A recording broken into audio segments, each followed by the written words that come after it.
Yes, Youness, how you doing, my friend? I'm good, my friend. How are you? It's been a Good. while. It has been, man. It has. Yeah. I've seen a lot of your posts on social media recently, and hmm it's so different to when we had first met on set in the Exactly. film industry. That's when I first met you, and what Exactly. you're doing Yeah. now is totally different. But Yeah. I mean, well, I was always interested by media, I was always interested by media and I obviously studied politics. And as you know, we met on the set of Marvel Ant-Man. So I've done a bit of acting as well. I've done a bit of reality TV.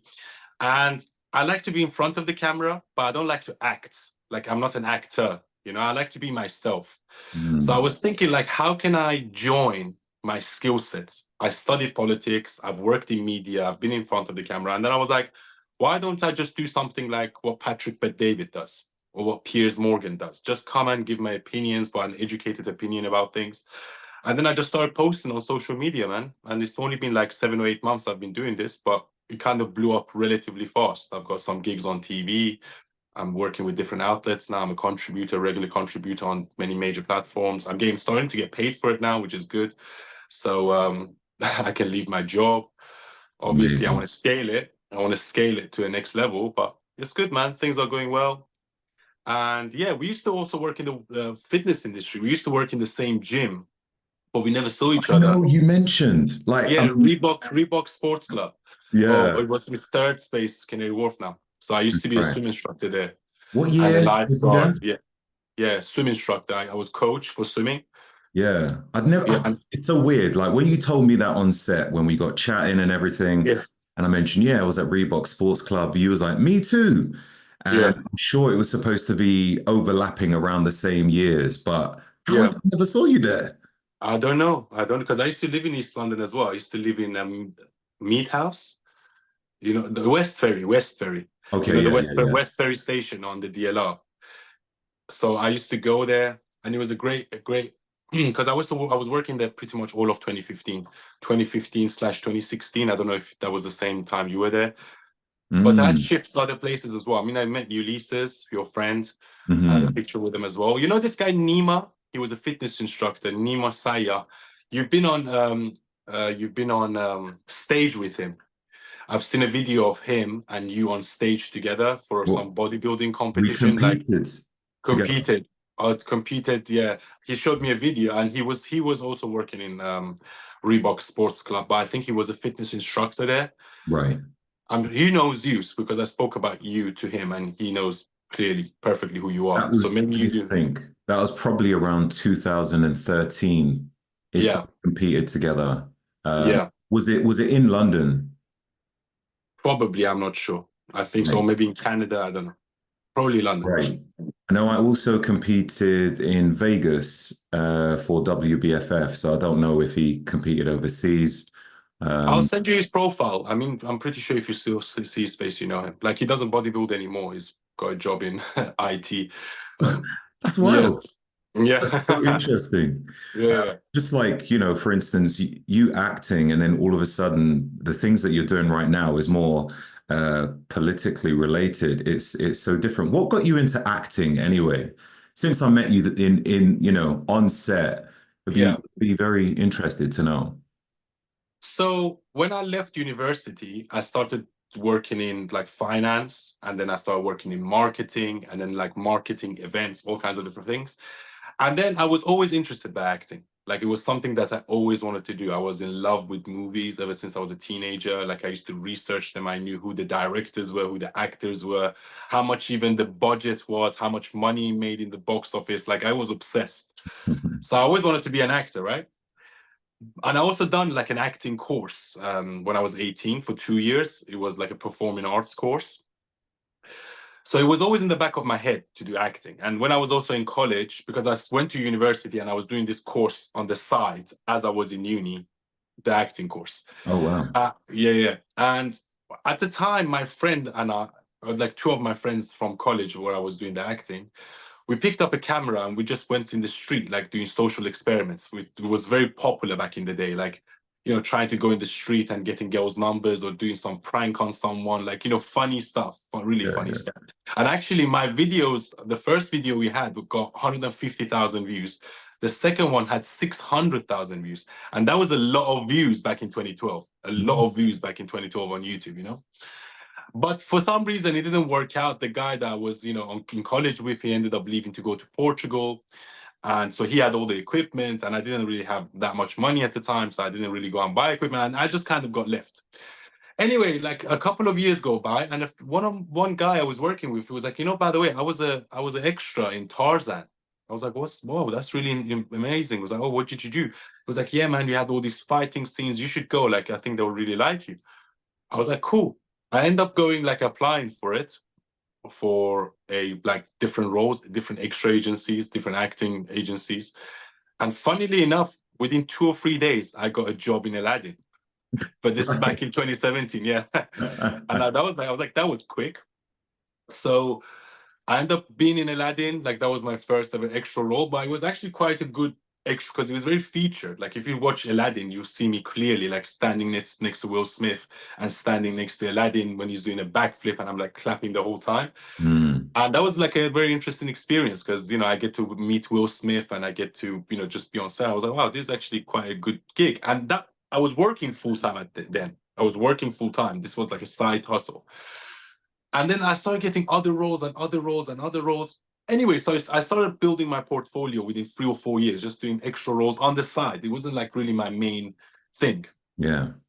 Anyway, in 2021, I get approached by this woman on Instagram. She was from MTV. She was like, "Are you interested in you know, doing a reality TV show?" I was like, I mean, I don't mind. What was it about? They were like, "Oh, we have to like go through the process of casting," but the whole concept of it was, you know, there's half the couples in the house are fake, the other half are real. So I ended up messaging a few of the girls that I knew. I was like, "Do you want to be a fake couple so we can go on this TV show?" And then this girl replied back to me. She's from Estonia. She was like, "Yeah, sure, I would love to do so." Blah blah blah. Anyway, we went through the processes and we got accepted to go on the show. And that was like for a whole month, right? That was for a whole month. Mm. And then I had to go to my job at the time in Chelsea Football Club. And I said, dude, guys, I'm away for a month, you know, so I need to take my holiday. Whilst I was out there in Malta, where we shot the reality TV show, they put us in a 5-star hotel. They paid us on top. I was like, this is amazing. Like, I would love to do this all the time, you know, like you get paid for doing nothing. They put you in a 5-star hotel. So it's like a free holiday, free hotel, and they pay you on top, and you get to be on MTV. It's like, this is great. Yeah. And whilst I was there, one of the agencies approached me about Ant-Man. They were like, look, we've got this real film, Ant-Man. You're going to be in it for like 3 or 4 months, possibly 6. There's a lot of dates. I don't know how many dates you done, but I feel like I done 50, 60 dates. I don't know. It was a lot of dates that we done on Ant-Man. Mhm, How many dates mhm. was it? Do you know? Well, I'm not too sure exactly, but I was there for about 3 months. Yeah, It same. was But I 90. feel like because the red guys they were there more because we had to shoot also in July before we went. So I was in there in Yeah, yeah. July. Then came back in I think October or September, and then we done all the way to December, January. I don't remember. So I was like, oh, this is a great opportunity. So what should I do? And then I was like in this whole two minds. I was like, should I leave my job to go and do this? Like, but then this is like even though it's a lot of dates, like what would I do afterwards? So anyway, I took the leap of faith. I handed in my resignation from my job. I was like, listen, I'm gonna go and try this whole acting thing, give this whole acting thing a try. And anyway, and that's where I met you. I went on Ant-Man, and then straight away after Ant-Man, I got another project, then another project. So I would say pretty much all of 2022 and yeah, pretty much all of 2022, I was just getting booked for different advertisements, getting booked for different commercials, getting booked for different films. I was getting featured. I was doing like combat training on set. So I had like a higher rate. They would give me a gun. And then I Mhm. think we also met in Fast X, where we met Yeah. again. Fast X, yeah. So I was like, this is going well. But then a few things happened. First thing happened was like, I've realized after a while, like I don't really enjoy doing these self tapes and sending them. Like it was like such a chore for me. I don't really like memorizing lines and pretending to be someone else. Even though I've done it, I just felt like it wasn't really me. Yeah, I Mm. enjoyed going on set. I enjoyed like meeting celebrities, but I wasn't really an actor. I feel like I'm just, when you do something that you don't really like, you feel like that's not really me. Like, I don't like to pretend to be someone else. I love the media aspect of it and I love the experience of it, but the whole acting side of it, I don't really enjoy. Some people enjoy being someone else, not me. I like to be myself. Anyway, that coincided with me going into a relationship with my girlfriend. And I was like, dude, because I'm in a relationship now, I need more of a stable job, So I ended up, working as a teacher. I was still doing roles, but then that also coincided with the fact that, last year the industry was very dead. Not for just me, but just for everyone, because there was a lot of strikes going on. There was the whole writer's strike. The industry was dead last year. And I was like, okay, I had a good ride for like 2 years now, where this was pretty much my whole time, full-time thing. And I made a lot of money out of it. But this is not going to work anymore. I need to go and get a full-time job. So anyway, I got a full-time job. And then as I got a full-time job as a teacher, teaching politics and economics to A-level students, Mm. I was like, and I was like standing in the classroom and I was speaking to like a 20, 30 different students at the time. And as I was like teaching these kids about politics, I was like, why don't I just do this like online? Why don't I scale this? And instead of teaching 20 or 30 kids, why don't I try to teach and educate the whole world? Mm. So that's when the idea came to my head. I was like, look, I know politics. I studied politics. I have a master's degree in politics. I enjoy speaking, but I also like the camera. I like to educate. And so I was like, okay. And then the whole thing just clicked in my head. I was like, okay, this is what I should do. This is my passion. This is my forte. And it's not like I'm changing. It's all the skill sets that I gained over the last 10 years of doing these Mm-hmm. different things. I brought it all together. And then, yeah, about last year, at the same time, I made my first ever video. It was on Trump. It was like a 40-minute long video. Then I kept trying, like talking about, and then I was doing these really long format videos. Right. And How then I long were realized they, roughly? that anywhere between 15 minutes to 40 minutes. Right. Okay. But it was quite long. And yeah, but then I realized that on social media, long format videos don't go viral. So I was like, you know what? I'm just gonna make them a minute long, a minute and a half long, and just focus on one issue, just one thing. Boom, boom, boom.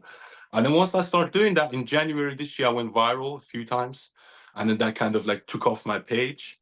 Mhm. And yeah, been going from strength to strength ever since. That's fantastic, Yeah, man. yeah, That's amazing. And yeah, what makes it even more amazing is you're yeah, going viral for something that you actually enjoy talking about. You know, exactly. it's so Yeah, easy to go viral doing like I don't know, like a funny video. People yeah, start following you to realize actually that's not who you are. And then yeah, you haven't captivate an audience, which not that you're trying to monetize them, but like you need to think about that at some point. Anyone who's got a page, you would think, okay, yeah, how do I monetize this? You yeah, know, exactly. and they're all following you for that reason. That's incredible. Exactly. Plus, you feel like you're making some kind of difference in the world. You're educating people. As you said, like the whole acting thing, it was fun, but I just didn't really feel like that was my calling in life. It Mm, wasn't my calling. It was just, yeah, some fun, some money. But where's it going to go at the end of it? I yeah. still don't mind. Like, I'm still on spotlight. If a good acting role comes along and knocks on my door, a good opportunity, I might take a second look at it. But it's not Mhm. really my thing. I wouldn't say I just love media. Like I recently recorded a documentary with this channel, which I can't really speak about because I'm on NDA, but it's going to come out soon. Um, but yeah, that was like, because I was myself. I was in camera, myself, giving my opinion about something, production level things, that's what I like. So I love media. I love media, but I love it when it's to do with something that I like to talk about. Yeah, yeah. I Yeah. noticed you'd mentioned a few times about Islam. Yeah. You've spoken quite a lot about Islam. I didn't even know that you was uh, part of the Islamic religion before. Like, was you I'm born not anymore, into but it? yeah, I used to, yeah. Yeah, yeah, yeah. Was you born into it and then decided to leave? I, What was I, your transition out? I was born into it, but my family were very liberal. Only my grandparents kind of prayed. But I'm just against any religion. Like all religions to me are just ideologies. All religions, okay? All religions are to me man-made. I believe in God.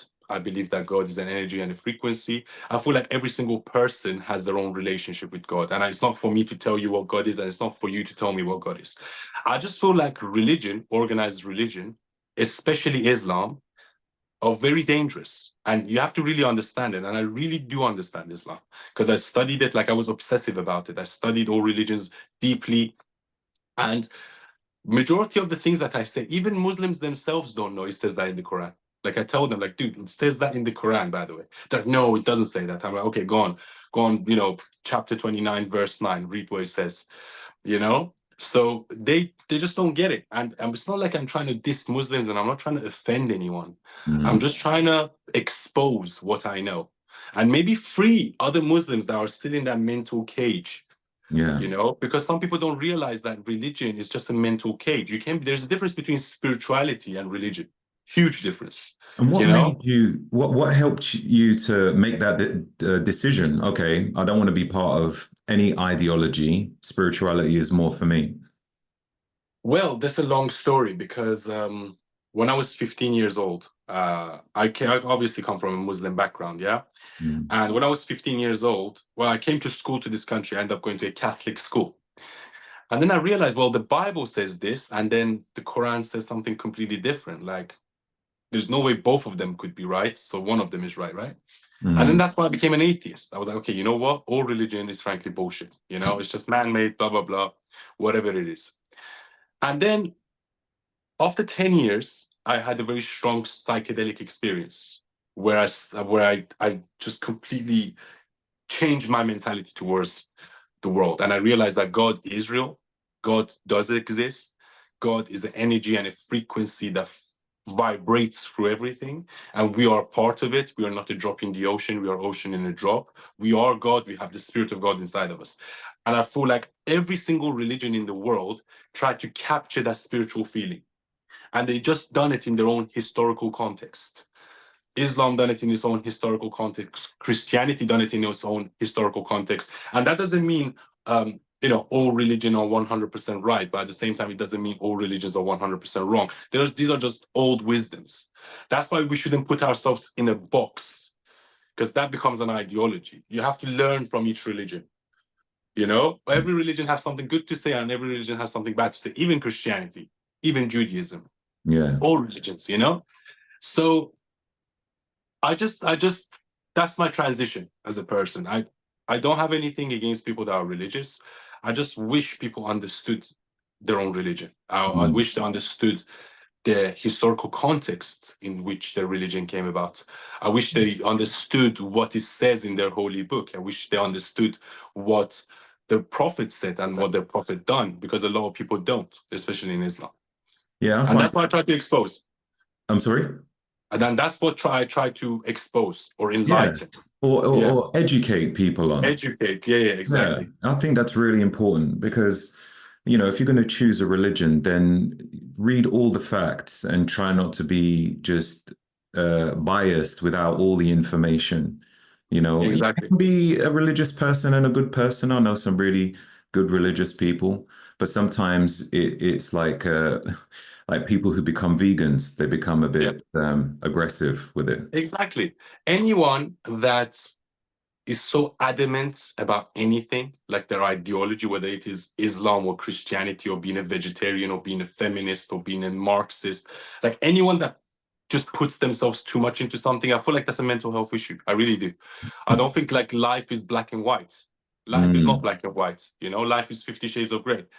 Everything has something good about it and something bad about it. And you have to be nuanced enough and intelligent enough to realize that and not put yourself in any box, but instead try to get the best out of everything and then, make your own moral code. yeah, yeah, Yeah. very important. So you mentioned a little earlier that you had a psychedelic experience. Which Yes. which psychedelic was it?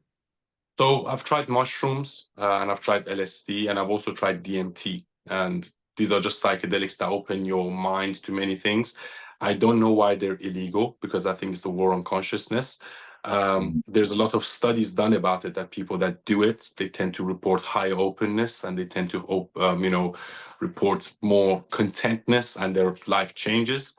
Psychedelics is what kickstarted the whole 1960s music industry. Like if you look at what 1950s were and the creativity that came about in the 1960s because of the music, and that was all to do with psychedelics. Like the Beatles recorded their music on psychedelics, and it's just such a shame. I don't believe that psychedelics are drugs. I feel like they are a gift from God. I don't condone everyone taking it because, yes, some people might have some mental health disorder and might be dangerous for them. But as a whole, I believe that psychedelics can help society a lot. And it's not just me saying it. There is thousands and thousands and thousands of pieces of research from top universities such as Princeton University, such as Imperial College.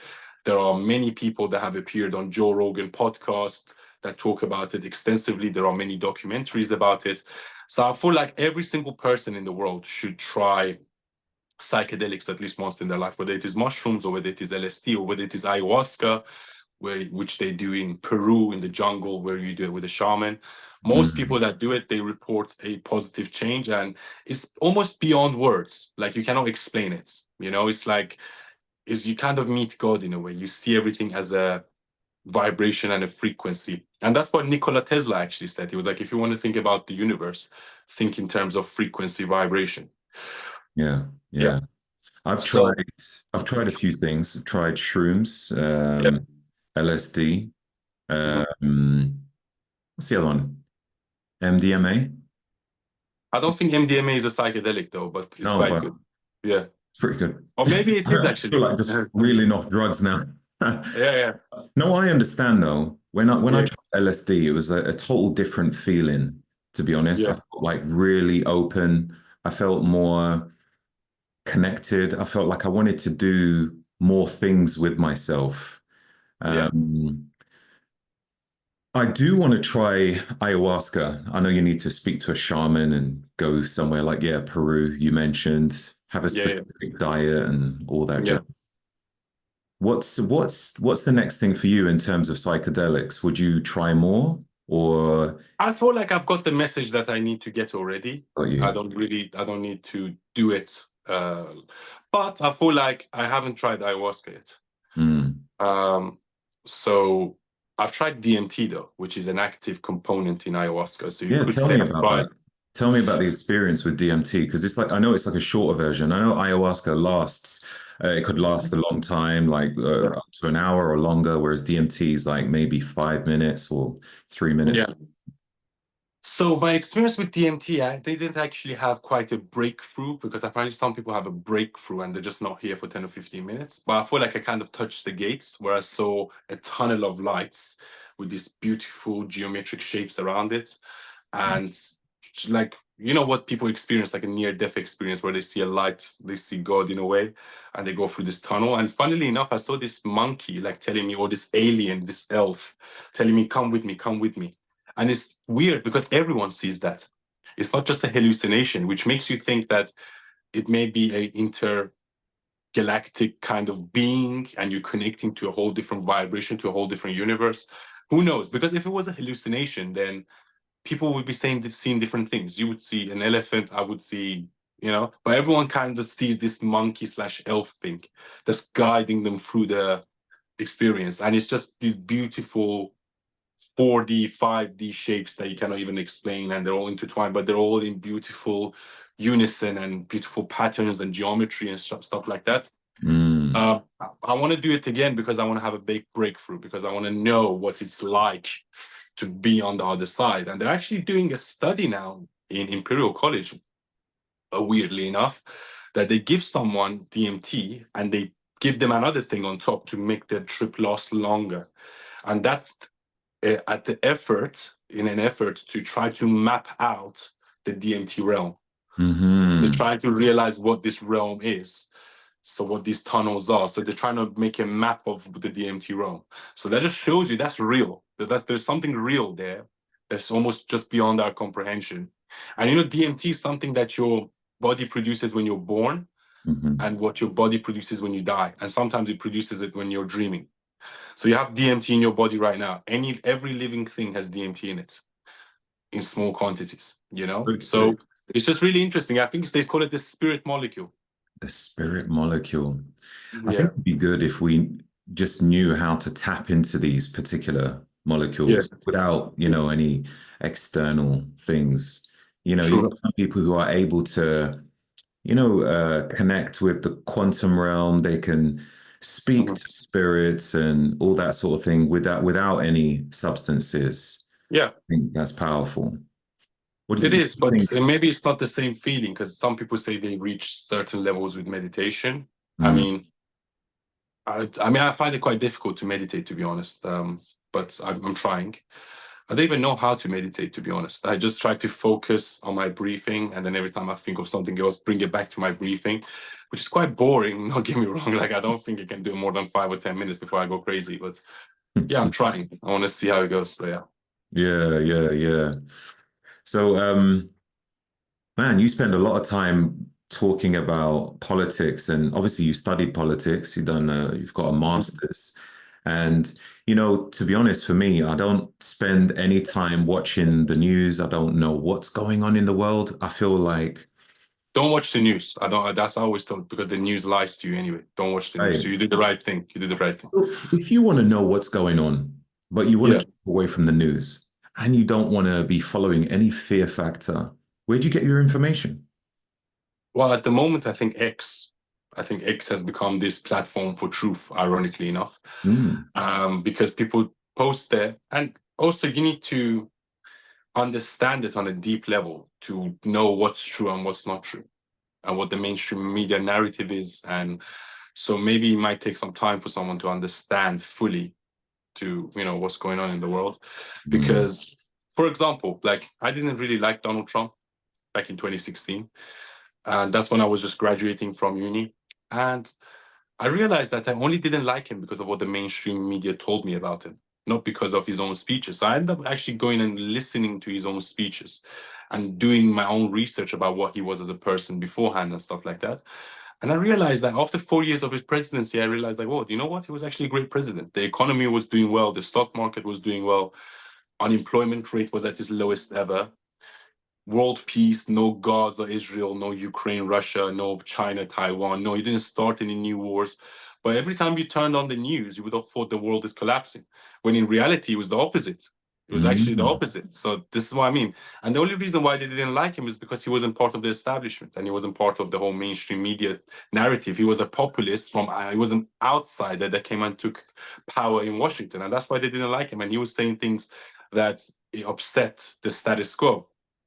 You know, the same way people like Andrew Tate upset the status quo. I'm not a big Andrew Tate fan. I feel like 80% of what he says is probably correct, but 20% he just trying to overcompensate. And I feel like it comes from a place of insecurity.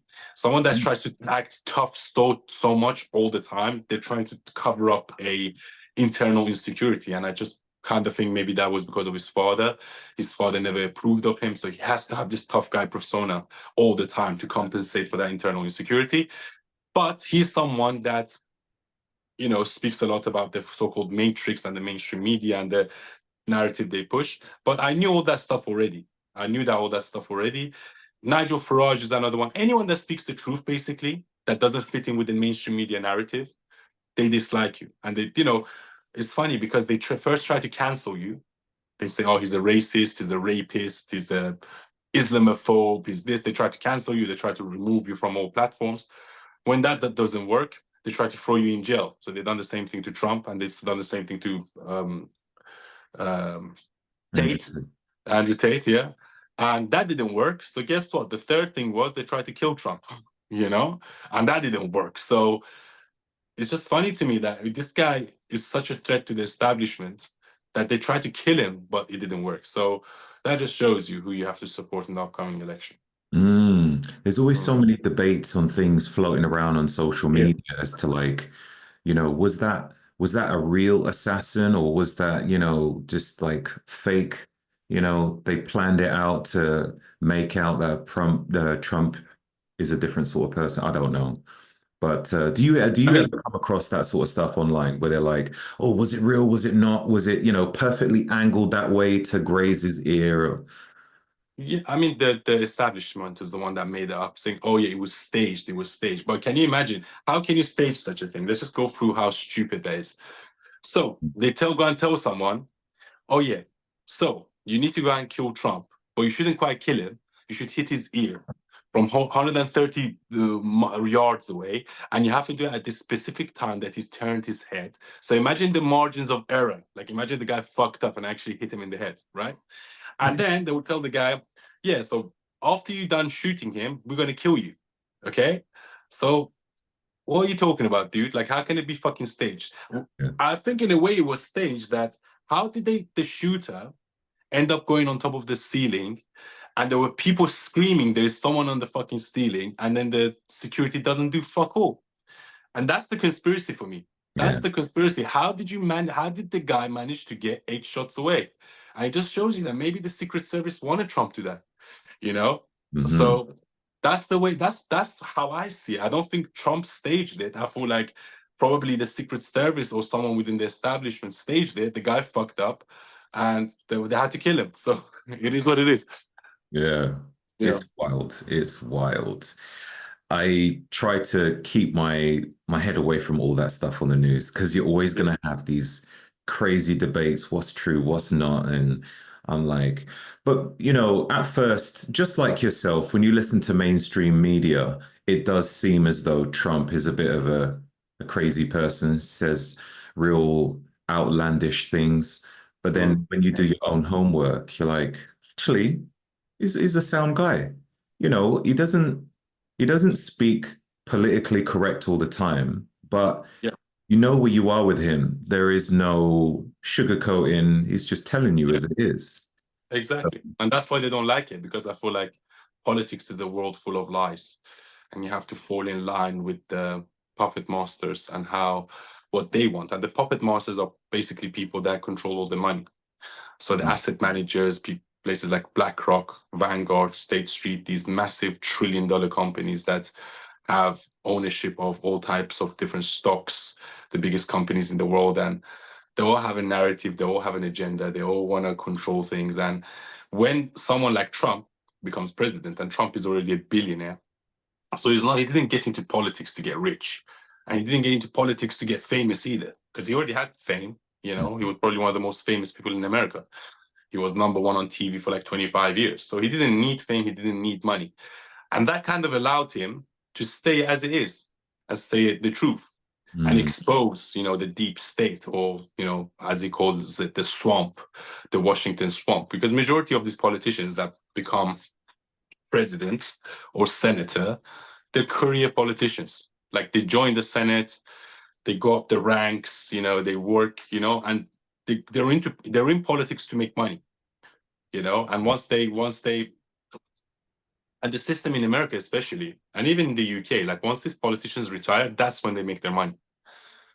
when they retire. All right. Yeah, Right. yeah, because they do all these favors for all these massive corporations, and these corporations return the favor once they retire, because they can't do it whilst they're still in office, because they'll get done for corruption.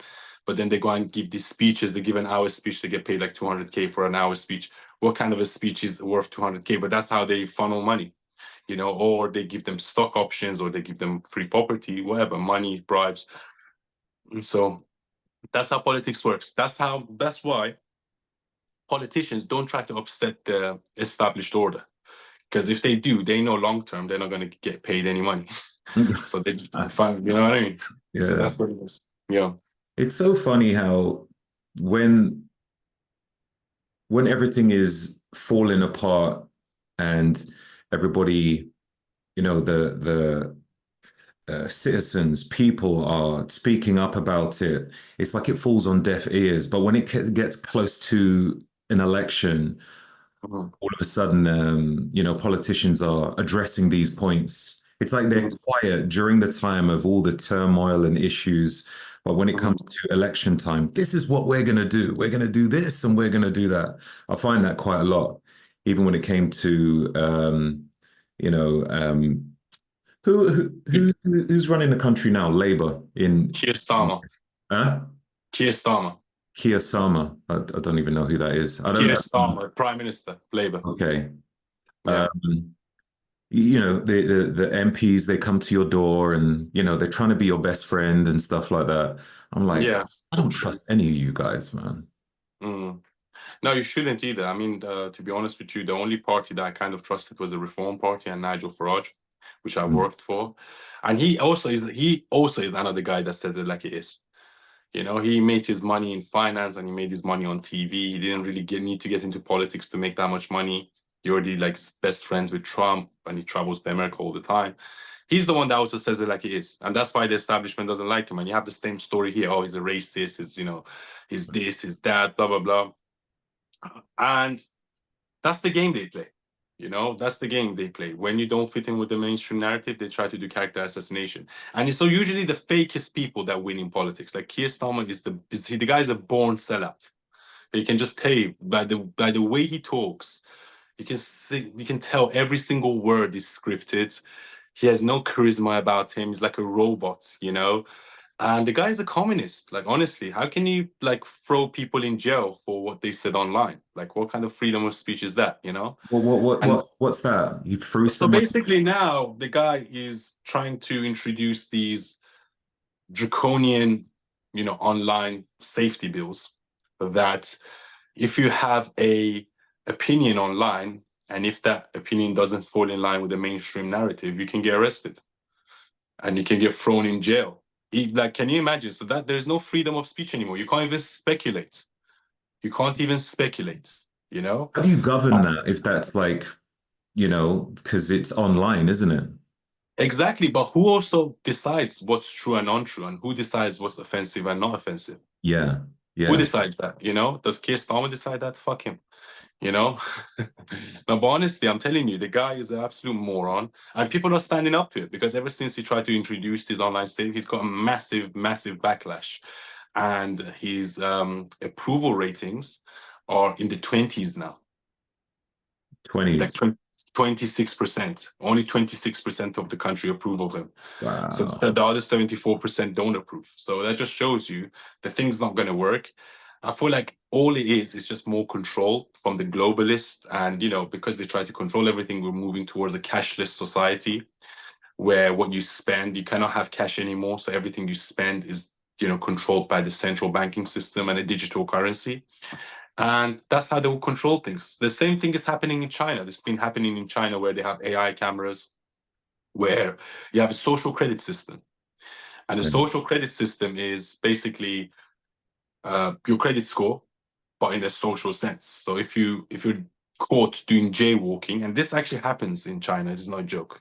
Like, jaywalking is a crime, and if one of the AI cameras catch you jaywalking, then your credit score will go down. Can you imagine? And then once your social credit score reaches a certain level, they can lock out your bank system so you can't spend your money. They can seize your assets. They can do all kinds of crazy shit. And that's just George Orwellian future, where it's like complete domination and control by the state, governed by an AI system. Yeah, I saw a little bit of that online where Yeah. I think if somebody went to, let's say, an off license to buy a drink, Yeah. that could affect their credit score, especially let's say they've got kids. You got kids and you're buying alcohol, that's it, your score's going down. Wow, that's crazy. So there's no freedom then. And the thing is, they know exactly what you're spending your money on because Mm. it's a cashless society. So, and everything is governed by this central banking system and this digital currency. So every single thing you spend your money on, whether it is online or in the shop, they will know about it. And you can't lie about it, because what you buy exposes who you are as a person.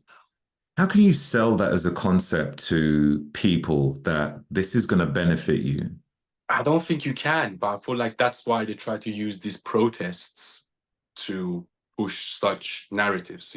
So they use the protests that happened recently with the whole far right and the Islamists, and far right in quotation marks, by the way. And they try to say, oh, these are a bunch of racists protesting in the streets, which wasn't true. And they ignored all the Islamists and they ignored the protests from Black Lives Matter 4 years ago where people were setting buildings on fire. Those were all apparently peaceful. They didn't say anything about that. But now they're trying to use these protests and say, oh, look, these are thugs. We shouldn't allow protests in the streets anymore. So we're going to introduce AI cameras. So anyone that goes and protests and dare you, if you have an opinion and you go and protest, the cameras are going to pick up on you and you're going to, we're going to come and catch you. We're going to throw you in jail. we're going to introduce a social credit system. So they try to use fear, basically, to impose more control. Same thing they done under COVID.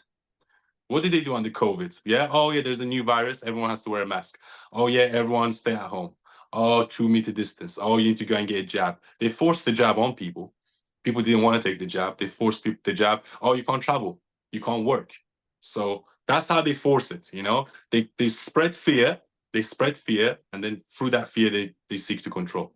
Mm. That was a Yeah. wild time, you know. Yeah. Yeah. Yeah, when you see it just slowly, you see it slowly on the news, like, oh, it's spreading pretty quick. I didn't know that it was going to come to that, this whole lockdown rubbish. In fact, Mm. because I don't watch the news, I didn't even know what was going on because I was in the town looking to buy some sanitizer. My wife asked me to buy some hand sanitizer because she always uses it. Mhm. So I went in one shop. They said, "Oh, we've sold out." I was like, "Sold out sanitizer? That's weird." Okay, cool. Left, went into another shop, sold out. I was like, "What?" Okay, Yeah. went into another shop, and I think by the fourth shop they said, "Yeah, like everybody's buying it now because of this virus." I was like, Yeah. You "What could have just virus? What used cold? hand soap. You know. Huh?" You could have just used hands and soap. Yeah. Yeah. But like just how Toilet people were paper, so toilet sold on rolls. the idea. Yeah, yeah, yeah. Wild. Yeah. No, but look, this is how I know I'm not a sheep, right?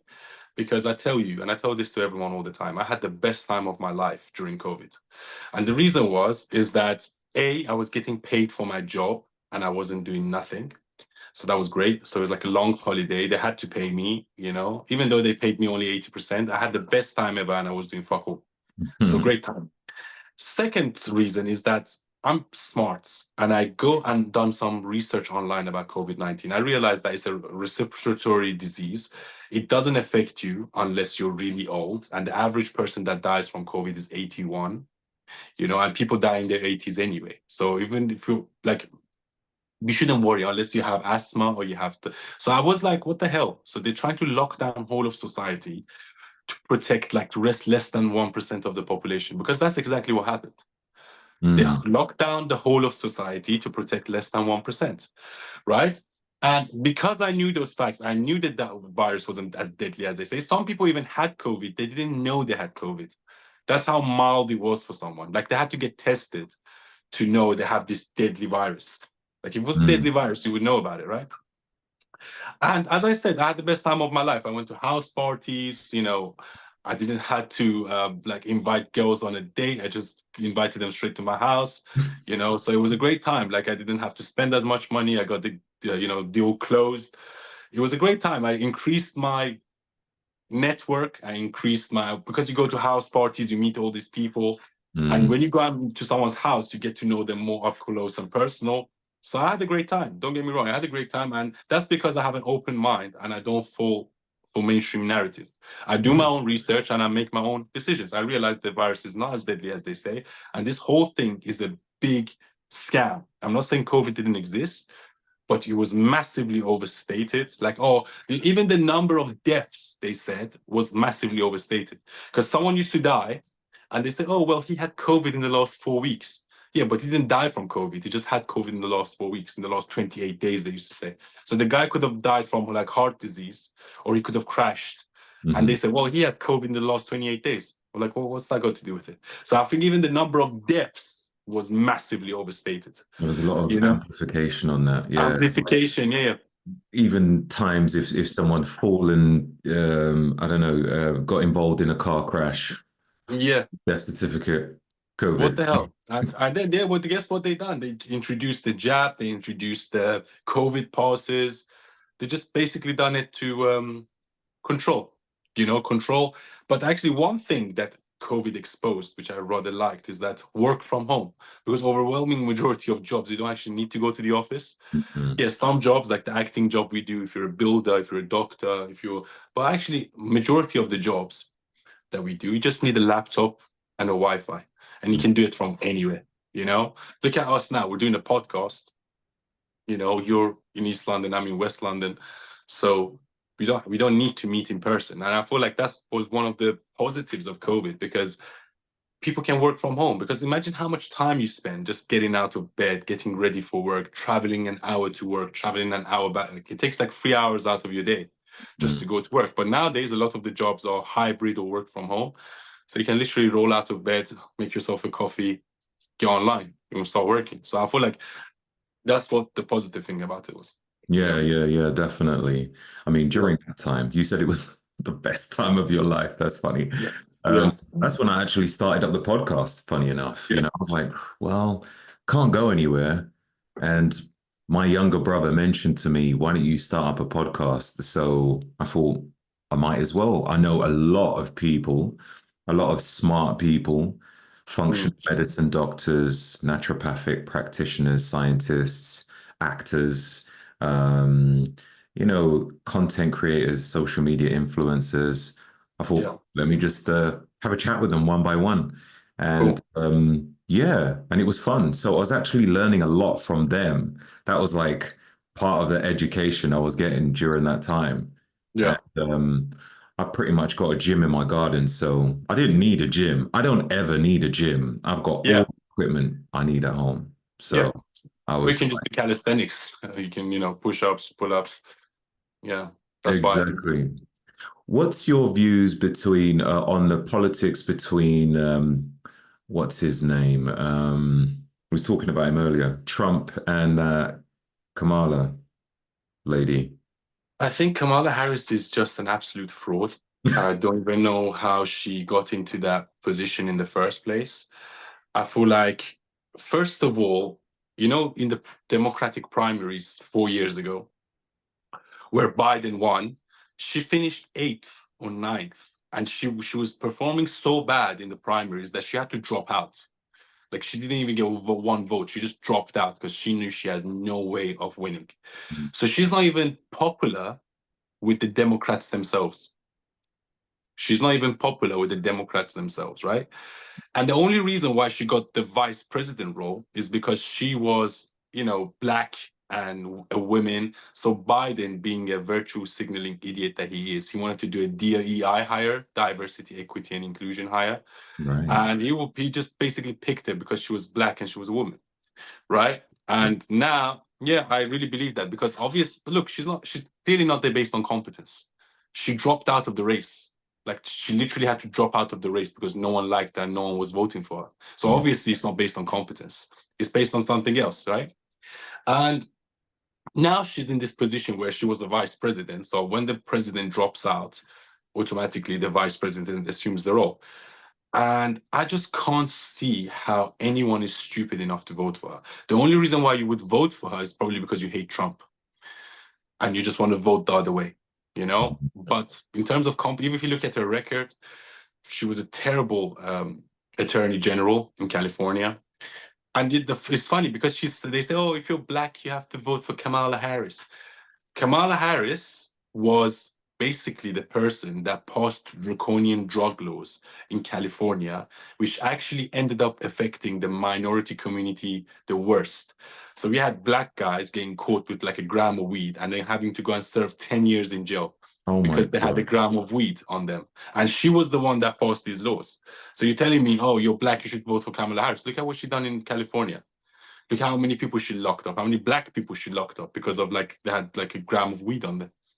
And also she ruined San Francisco, like California, LA, San Francisco. They used to be the place to be. Like, if you wanted to think of a dream city, it would be Los Angeles 15 years ago, Right. right? But now it's riddled with homelessness, it's riddled with corruption. Taxes are too high. People pay like more than 50% tax, which I think is ridiculous. Like, how can you pay 50. You're 50%? talking about the upper class.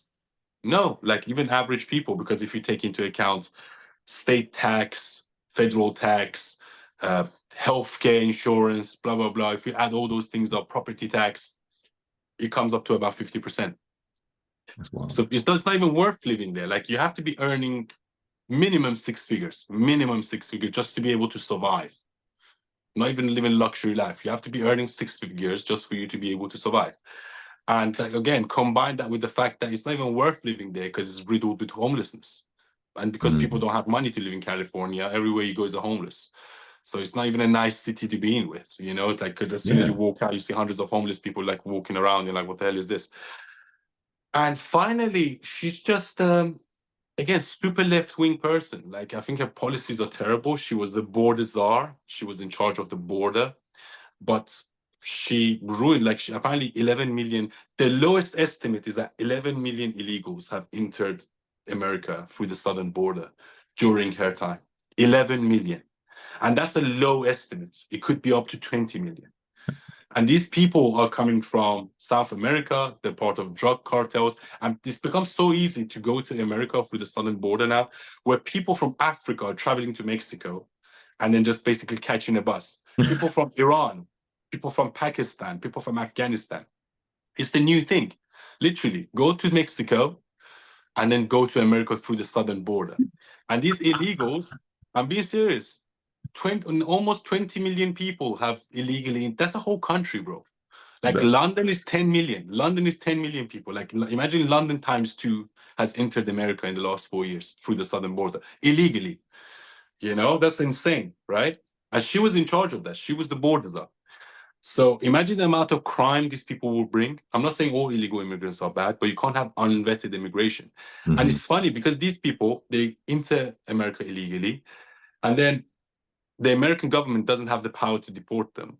And basically what happens is that they just give in a court date like 7 years down the line, and in those 7 years they go and work and they go and like probably build a family or do whatever. And then you have to naturalize them after 7 years because they were like, oh, we Is can that the live. way it works? But yeah, Yeah, why can't they be deported first of all?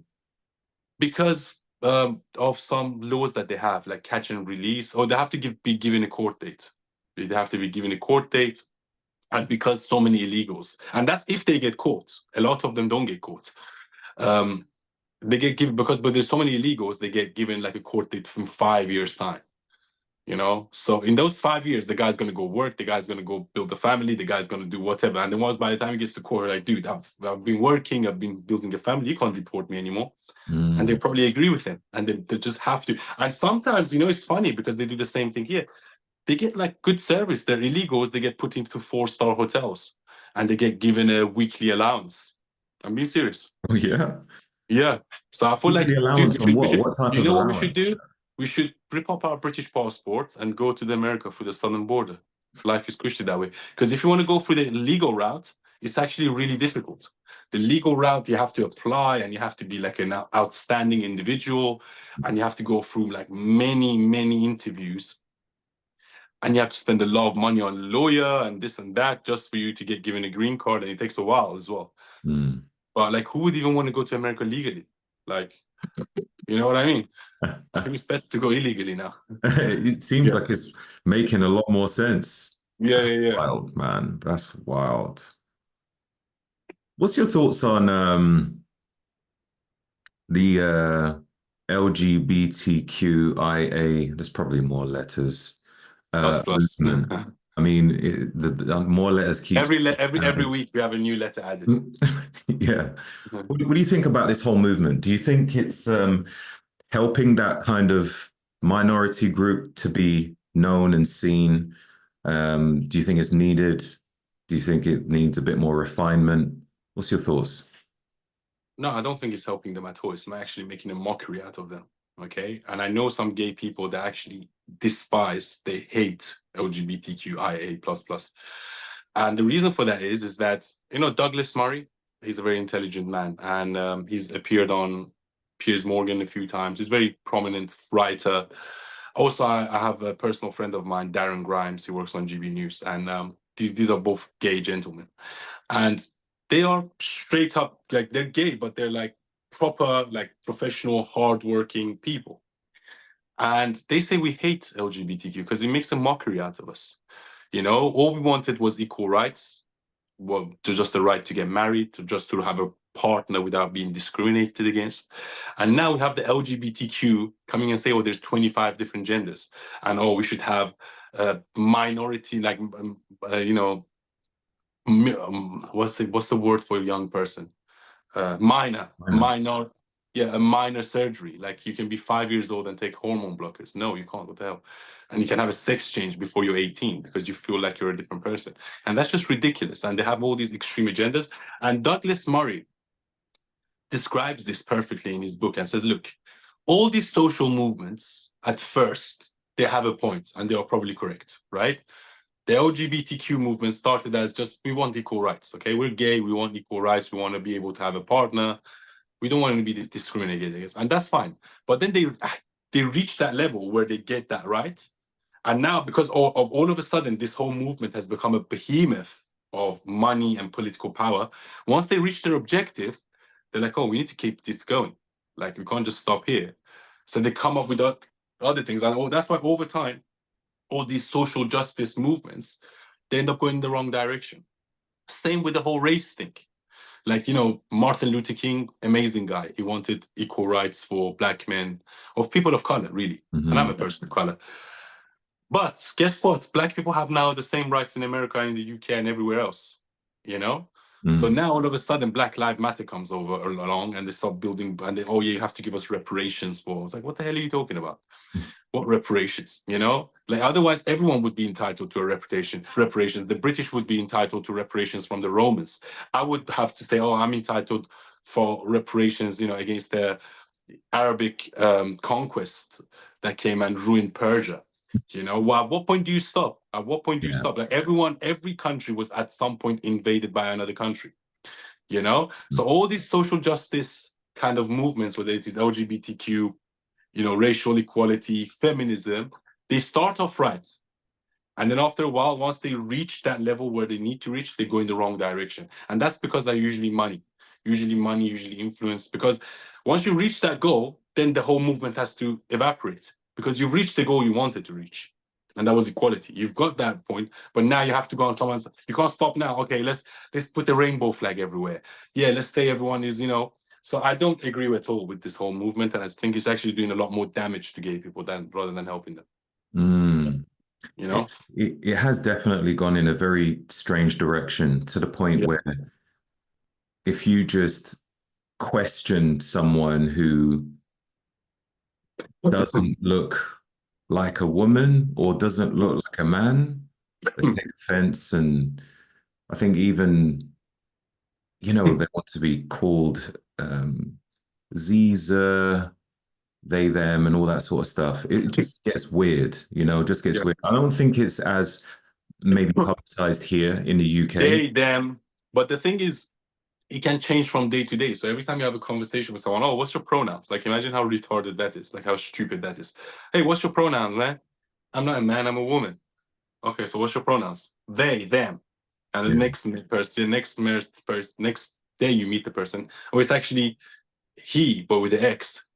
I was like, you know, because they say gender is a spectrum, and people can swing along that spectrum depending on how. So one day you wake up, you feel masculine. The other day you wake up, you feel feminine, and then one day you can put makeup on, and the other day you can take your makeup off. The whole thing is ridiculous. I feel like Yeah, it's a mental health I just disorder. want to It's a know. mental health disorder. Yeah, yeah, definitely. I believe there is some kind of disorder going on there. And I just want to Yeah, know, yeah. like, where'd that even come from? Like, I understand, like, yeah, you might feel like a man or feel like a woman when you're not. Mhm, But this mhm. whole thing of like, okay, gender is not male and female anymore. Gender is like all this random stuff. I'm just confused. I don't know how that came No, about. but that's again the deterioration of society. Mm, Because how can you not agree on what a man is and what a woman is? Because that was something that was agreed upon many centuries ago. We knew what a man was and we knew what a woman was. But now society has disintegrated so much that we can't even agree on what a man is or what a woman is, you mm. know? And I feel like it's the end of a collapse of societal collapse. I really do think so, because if you can't agree on such a basic fundamental, what else can you agree on? You know, and that's what Douglas Murray speaks about in his book, The War on the West. The gay guy I mentioned earlier.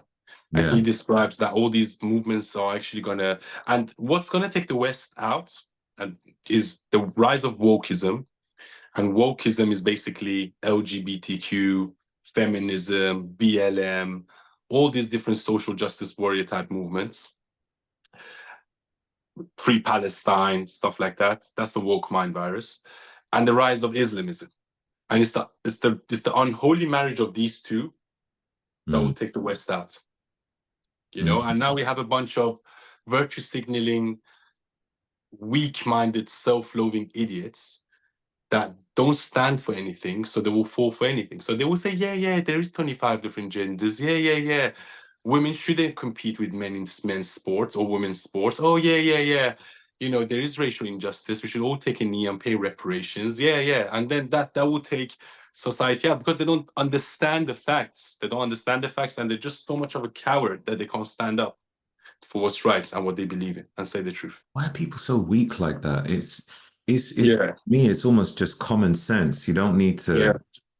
fall victim to this stupid manipulation. It's just like this is dumb shit.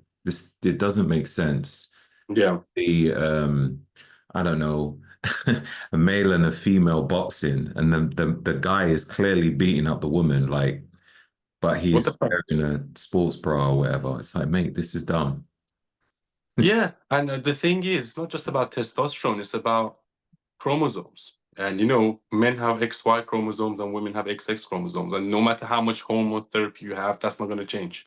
Mm, And men have more muscle mass, they have stronger bone density, they can generate more power through their shoulders, they have wider wrists, they have wider fists, they all kinds of different things. And it's not just about even transitioning early, because the transition happens in the womb.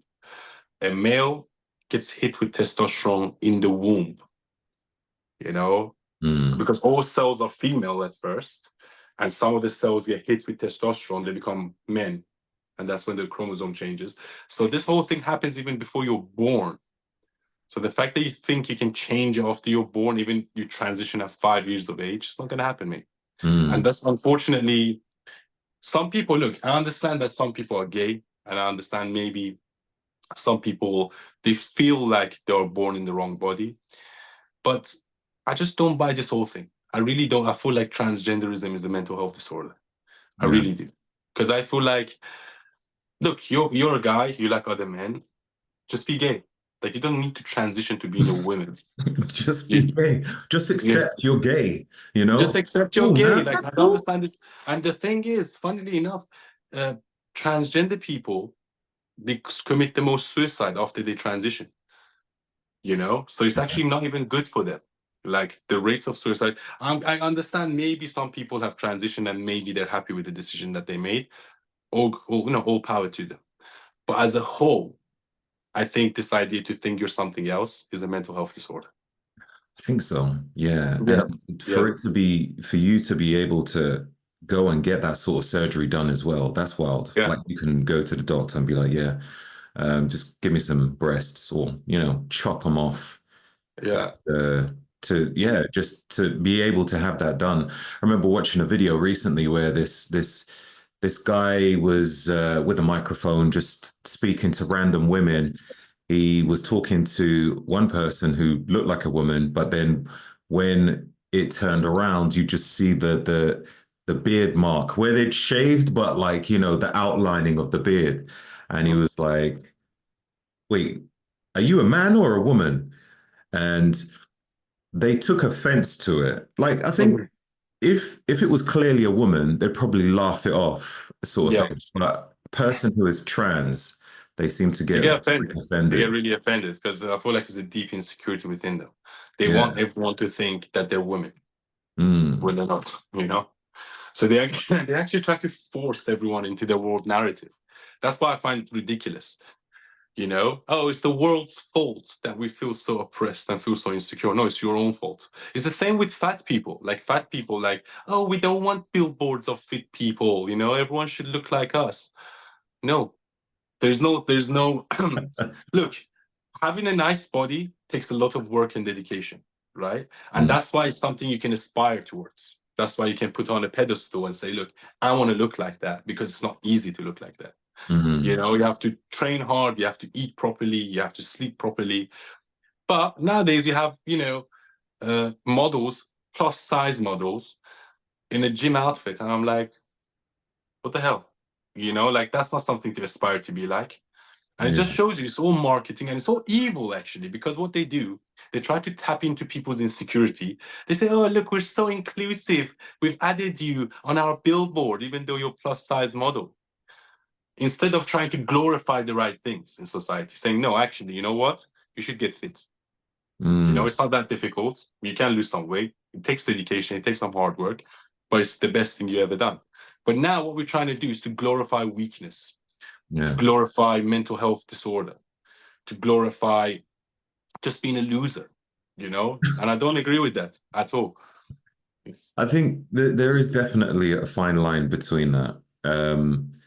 If you're going to be fit and teach fitness, that's cool. But then it's interesting because you've also got people who are, let's say, quite overweight, but are helping those that are extremely overweight to just be slightly fat and not crazy obese. Yeah, yeah. So I find that quite interesting. I've seen a few people in that middle area where they will um that's their target audience and it would work for them. Mhm. We're back. Okay. If if I was to try and approach someone who's extremely obese, it would probably be harder for those people to see themselves looking really fit.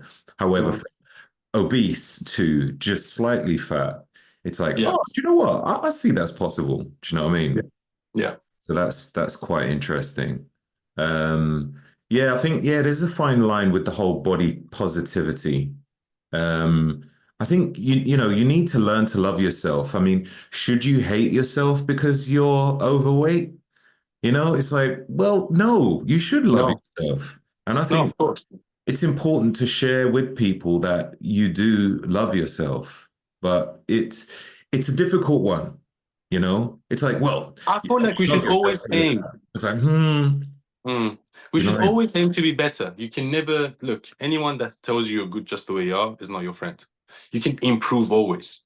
Okay. You can improve in everything by the way you talk, by the way you look, by the way you dress, how successful you are, how much money you make. You know, they say the sky's the limit. So you can always improve. So I feel like people that tell you you're good just the way you are not your friends. That doesn't mean you should hate yourself. That doesn't mean you should hate you. I mean, you have a nice body, okay, and you still train all the time. I have a relatively nice body and I still train all the time. Why? Because it's a habit. I do that because it's part of my discipline now. Even Hmm. if I don't feel like I train really hard just to look good. You know, you have people that don't train and they just eat junk food all the time and they're fat. Oh, I need to love myself just the way I am. Well, yeah, you should love yourself, but you should also go to the gym and you should also try to maybe eat a bit healthier. You will love yourself more, trust me.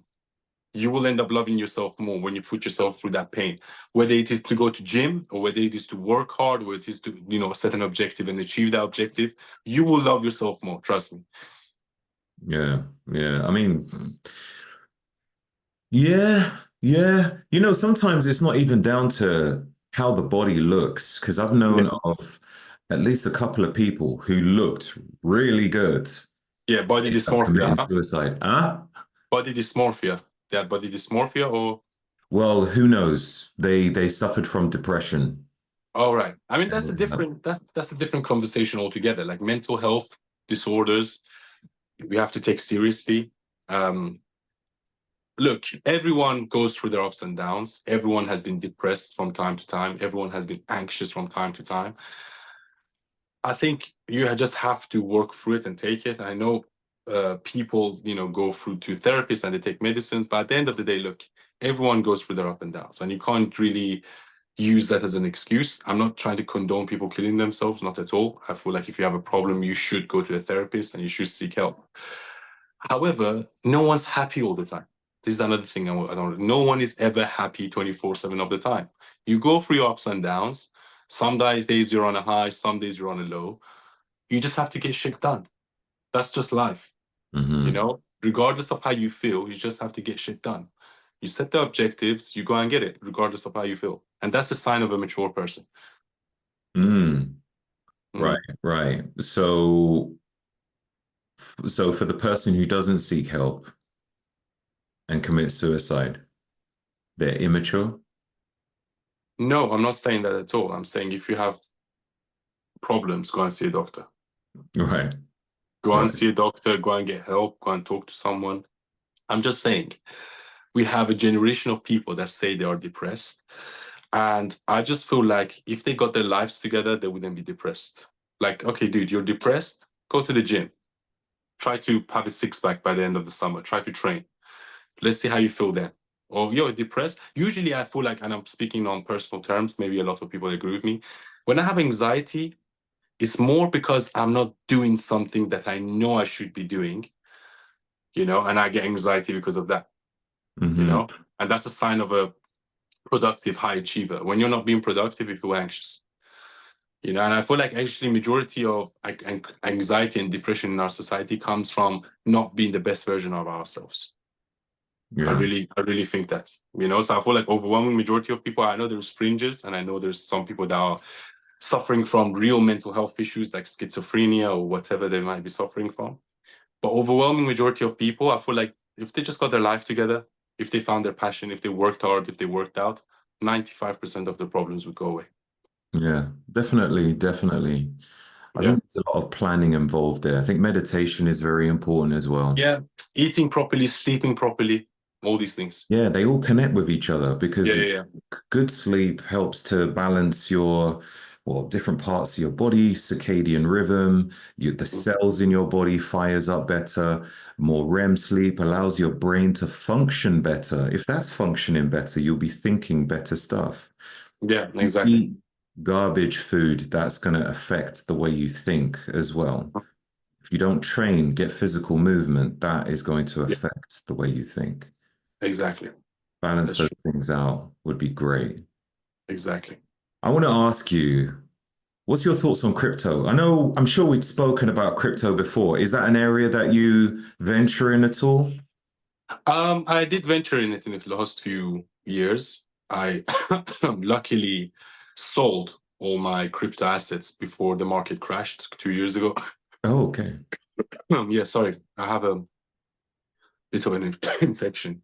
I don't know Oh, who gave it to me. You can't trust these hosts.